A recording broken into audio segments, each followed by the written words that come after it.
할렐루야. 보성민교회를 다니고 있는 강병관 목사입니다.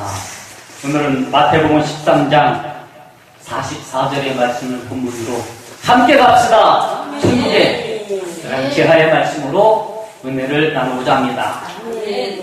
사랑하는 시청자 여러분, 아름다운 선교 방송을 시청할 수 있는 그 자체만으로도 여러분이 이미 큰 복을 받으신 줄 믿습니다. 아멘. 자, 오늘 본문의 말씀은 제가 공독을 해드리겠습니다. 천국은 마치 밭에 감추인 보화와 같으니 사람이 이를 발견한 후 숨겨두고 기뻐하여 돌아가서 자기의 소유를 다 팔아 그 밭을 샀느니라. 익히도록 알고 있는 말씀인 줄로 압니다. 이 말씀은 영생의 길에 대한 말씀을 듣고 성령으로 거듭난 자가 영생이 묻힌 밭을 사기 위해서 이 세상에서 가치 있다고 생각하는, 우리가 말하는 모든 돈을 다 들여서 그 밭을 사야 한다는 비유의 말씀입니다. 다시 말해서 내게 있는 모든 것을 다 팔아서 후회함이 없이 그 값어치를 다할 수 있는 가치이기 때문에 사야 한다는 말입니다. 무엇이요? 천국이 감추어진 밭을. 세상에는 많은 밭이 있습니다. 그렇지만 그 밭이라 할지라도 자기의 곧 내가 가지고 있는 모든 것을 다 팔아야 할, 그래서 그 값을 대신하고 사야 할 밭도 있다는 말씀입니다. 그런데 여러분 기억하셔야 합니다. 이 밭은 우리가 알고 있는 농사짓는 밭을 말하는 것이 아닙니다. 이 밭은 영생이 묻힌 밭입니다. 그렇기 때문에 그것이 아무리 비싸다 할지라도 우리는, 저와 여러분은 반드시 그 밭을 사야 합니다. 여러분이 영생이 있다라면 이 세상의 모든 것을 다 판다라도 사지 않을 사람이 있을까요? 중국의 어떤 황제는 불로초를 구하고자 얼마나 많은 사람들에게 절부심 임무를 맡겨서 전국 각지로 보내서 구해오게 했지만 결국은 얻지 못했던 것을 봅니다. 여러분, 정말 그 영생이 감추어진 밭의 존재를 인정하십니까? 그 가치를 한 번쯤이라면 정말 깊이 있게 생각해 보셨습니까? 여러분, 아담이 타락을 했습니다. 그렇기 때문에 그 아담의 타락으로 우리의 마음밭은 황폐해졌고 가시덤불 엉겅퀴를 내게 되어졌습니다. 하나님은 이 밭을 개간하여 그 속에서 영생이, 말씀이 심겨지고 싹 틔워 천국 창고로 드릴 수 있기를 기다리고 계신다는 사실입니다. 아담은 최초로 이 밭을 개간하기 시작한 사람이지요. 성경 말씀합니다. 아담이 자신을 지으신 하나님을 알아가는 과정을 읽는데 그것을 너무나 상세하게 우리에게 설명해 줍니다. 창세기 2장 5절 이하에 보게 되면 여호와 하나님의 땅에 비를 내리지 아니하셨고 경작할 사람도 없었으므로 들에는 초목이 아직 없었고 밭에는 채소가 나지 않았으며 안개만 땅에서 올라와 온 지면을 적셨더라. 땅에는 비가 내리지 않았다고 합니다. 땅에는 개간할 사람도 아직 없었다고 합니다. 이 말씀이 무슨 말씀입니까? 언뜻 들으면 자연상태의 토지, 곧 우리가 알고 있는 바 그 밭을 말씀하신 것 같지만 이것은 우리 인간의 마음밭을 말하는 것입니다. 아담의 심령 상태가 그와 같이 아무것도 경작되지 않았던 그 모습을 말하고 있는 것이지요. 하나님을 보시는 인간의 마음은 진리의 씨를 심어서 그것을 파송하여서 거둬들여야 될 것입니다. 그래서 하나님은 우리 마음 안에 영생의 씨를 뿌리고 우리 마음밭이 개간되어져서 하나님이 원하시는 그 순수한 옥토밭의 상태를 회복하기를 원하시는 것이지요. 성경의 히브리서를 봅니다. 히브리서 6장 4절 이하에 보게 되면 이 마음밭을 경작하는 것이 하나님의 계획하시는 것을 너무나 자세히 설명해 놓으셨고 어떻게 마음밭을 개간해야 되는지도 말씀해주고 있습니다. 여러분, 땅은 자주 비를 내리는 그 비를 흡수해야 됩니다. 땅이 비를 흡수하지 않으면 그 땅에는 농사를 지을 수 없습니다. 왜냐하면 굳은 땅이 되어졌기 때문에 곡식을 뿌린들 뿌리 내릴 수가 없기 때문입니다.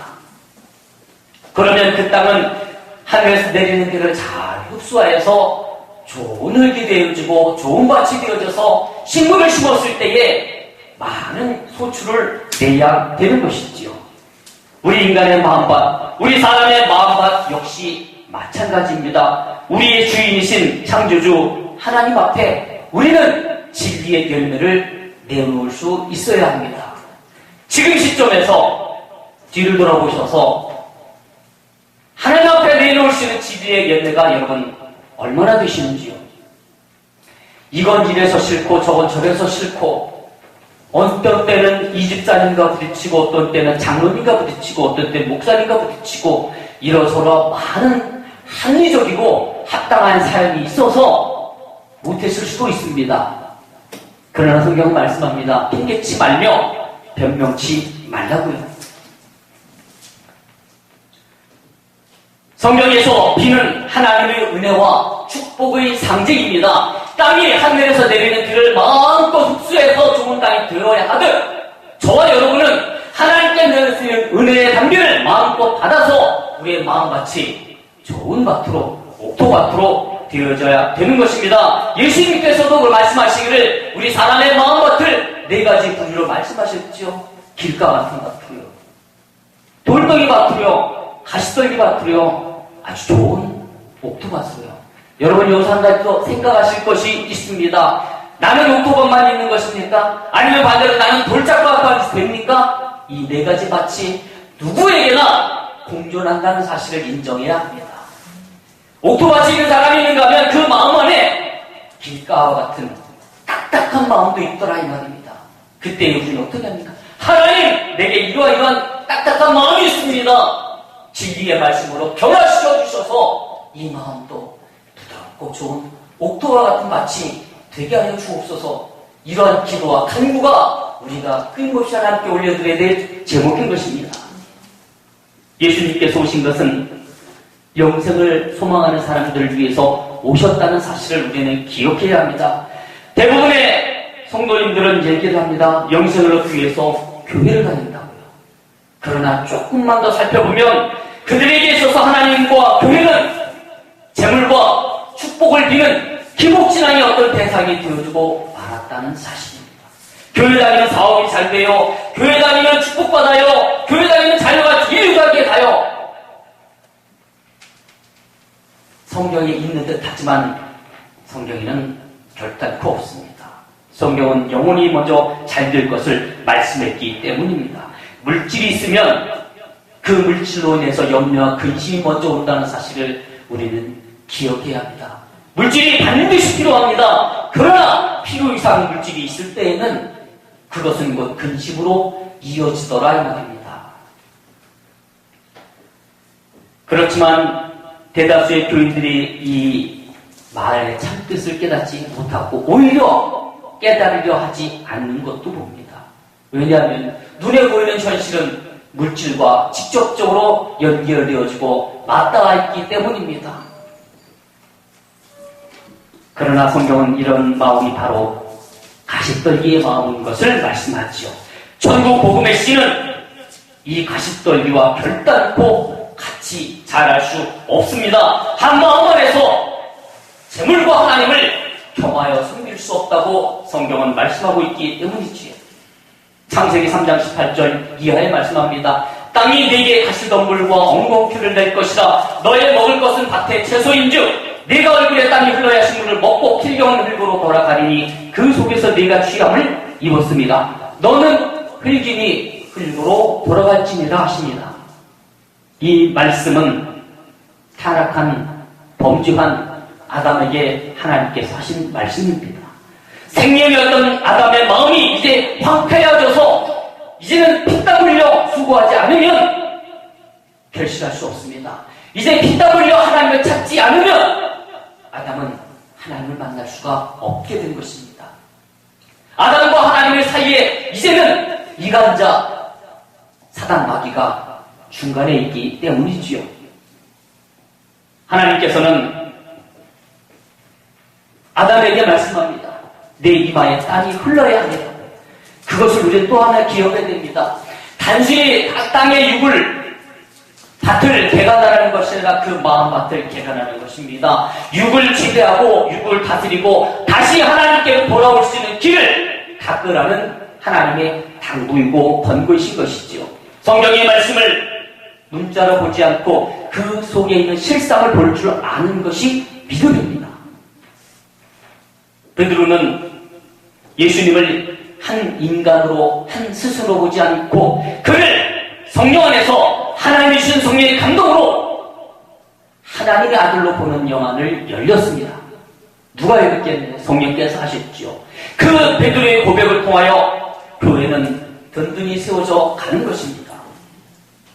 여러분 기억해 보세요. 광야로 이끌어낸 60만 이스라엘 백성, 그들에게 향하신 하나님의 뜻은 광야에서 그들의 마음이 개간되어져서 애굽에서 이방신 섬기던 그 모든 마음을 버리고 온전히 순수히 하나님께로만 나아가고 하나님만이 참 신이심을 믿기를 바라는 마음에서 그들을 광야에 끌어내셨지만 그들은 단 한순간도 애굽에서 섬겼던 그 우상들을 버리지 못했습니다. 하나님은 기다리다 이제는 지쳐서 어떻게 하십니까? 다른 불로 분양하던 제사장들과 120 족장들을 땅이 입을 벌려서 다 삼키는 전무후무한 진노의 역사를 베푸셨습니다. 예수님께서도 광야에 나가셔서 마귀의 시험을 받으셨습니다. 이것은 무엇입니까? 우리 인간의 마음이 광야와 같기 때문에 그 광야와 같은 인간의 마음을 입장해서 그들을 대신하여 구세주가 되셔야 하겠기에 광야로 나가셔서 마귀에게 시험을 당하셨던 것입니다. 그리고 말씀으로 이기셨습니다. 이것은 곧 우리도 말씀으로 사단 마귀를 이길 수 있는 길이 열려졌다는 뜻이기도 한 것이지. 보화가 감추인 밭이 있습니다. 그런데 이 밭을 소를 샀으니 못 가고 장가 들었으니 못 가고 천국자치에 가지 못한다는 여러 가지 많은 변명들 지금도 우리 주변에서는 너무나 쉽게 들을 수 있음을 알 것입니다. 우리가 사야 할 밭은 나의 마음인 것을 알아야 합니다. 운전독답이 아니라는 것이지요. 우리가 콩 심고 팥 심는 밭이 아니라 진리의 말씀을 심어야 될 바로 우리 자신의 마음밭인 것입니다. 하나님은 이 마음 안에 함께하길 원하시고 계시고 이 안에 영생의 진리를 담아서 천국까지 이끌어 가시기를 원하는 것입니다. 천국은 저와 여러분 마음 안에 이루어지는 것이기 때문입니다. 우리 안에 천국이 이루어지지 않으면 장차 우리가 갈 천국엔 갈 수가 없기 때문입니다. 그래서 우리는 함께 가야 합니다. 천국에 그러기 위해서는 우리 각자의 마음밭을 사야 되는데 그 속엔 미움, 다툼, 시기, 질투로 가득 찬 것이 아니라 생명의 하나님의 말씀으로 진리의 말씀이 가득 채워져 있어야 한다는 것이지요. 그것이 보화일 줄 알았다면 곧 천국이 감추어진 밭을 알았더라면 사야죠. 내 모든 소유를. 그럼 내 모든 소유는 무엇일까요? 성경에서 말씀하는 하지 말라 하고 버리라 하신 모든 것들이 바로 우리 속에 있는 것입니다. 부모로부터 일가 친척 주변의 모든 사람들로부터 배웠던 하나님 말씀에 합하지 못한 모든 것들, 미움도 될 수 있습니다. 시기 질투도 될 수 있습니다. 거짓말도 될 수 있습니다. 음란도 될 수 있습니다. 하나님이 금하신 모든 것들, 내가 땅에서 얻은 모든 것들이 바로 내 소유입니다. 이것을 하나님의 말씀으로 채우는 것이죠. 사랑하는 것입니다. 용서하는 것입니다. 이해하는 것입니다. 포용합니다. 죽기까지 사랑하는 것입니다. 천국은 진주를 구하는 장사꾼과 맞닿아 있습니다. 여러분, 마태복음 13장 45절 이하에 보게 되면 진주에 대한 말씀이 나오는데 진주가 왜 성경에까지 이렇게 기록할 정도로 특별할까요? 모든 보석은 광물로 이루어져 있습니다. 그런데 유일하게 진주만큼은 생물에서 나옵니다. 조개가 그 아픔을 이겨내고 견디면서 만들어낸 것이 바로 영롱한 진주입니다. 우리 마음 안에서 육체의 상처를 디딛고 그것을 성령으로 인하여서 하나님 말씀으로 변화되어지고 승화시키면 영적인 진주와 같은 자가 우리는 될 수 있기 때문에 성경은 진주 구하는 장사와 같다고 우리를 비유로 말씀하셨던 것입니다. 많은 보석 중에서 정말 얻어야 될 보석이 그래서 우리는 진주인 것입니다. 다이아몬드가 아니에요. 금덩이도 아니에요. 왜 그럴까요? 이런 하나님의 영적인 비밀들이 예수님께서 우리에게 알려주시려고 성경에 잘 감추어 두셨기 때문입니다. 천국은 살아있는 예수께서 그 모진 고난과 수욕을 감당하시면서 우리에게 허락하신 진주와 같은 복음이기 때문에 이 진주는 우리에게 소중한 것입니다. 천국 복음은 소중한 것입니다. 부활과 영생의 복음은 참으로 소중한 것입니다. 교회 다니면 예수 믿으면 만사형통합니다. 축복받습니다. 그러나 그 전제는 예수로 인하여 예수 때문에 이것이 전제에 되어야 됩니다. 예수가 빠진 물질은 그 사람을 피폐하게 합니다. 예수가 빠진 물질은 그 사람으로 망하게 합니다. 예수가 빠진 명예는 그 사람으로 교만하게 합니다. 교만은 패망의 선봉이죠. 모든 사람이 알아보고 진정으로 가치 있게 여길 수 있는 것은 바로 진주였기에 하나님은 우리 예수님은 진주를 비유로 들어 천국을 말씀하셨던 것입니다.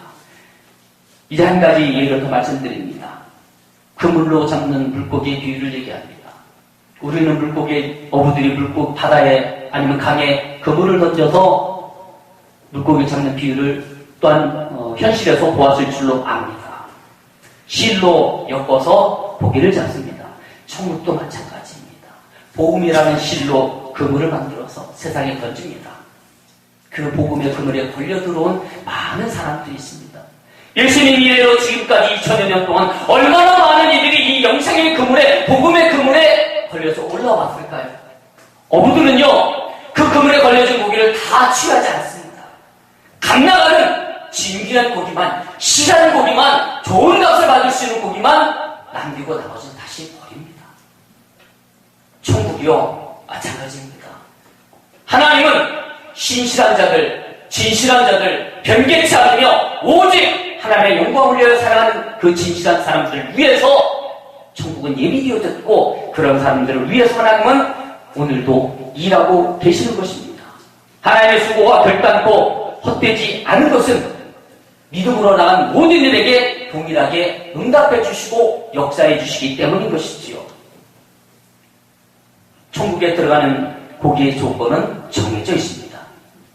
그러나 명심하셔야 될 것은 이 고기는 들어가고 이 고기는 못 들어간다가 아니라 어떤 선택적으로 정해놓은 것이 아니라 천국에 들어가는 고기는 예수님의 부활, 예수님으로 인하여서 우리가 얻을 수 있는 영생, 이것을 믿는 고기만 천국에 간다는 사실입니다. 이제는 영적인 가을입니다. 그것도 가을의 끝자락입니다.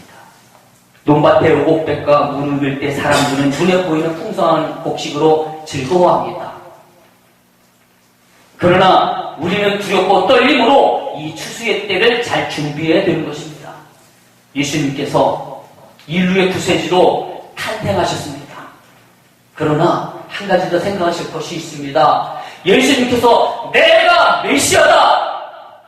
마음 백성에게 선포하시면서 나타나신 때는 또 다르다는 사실입니다.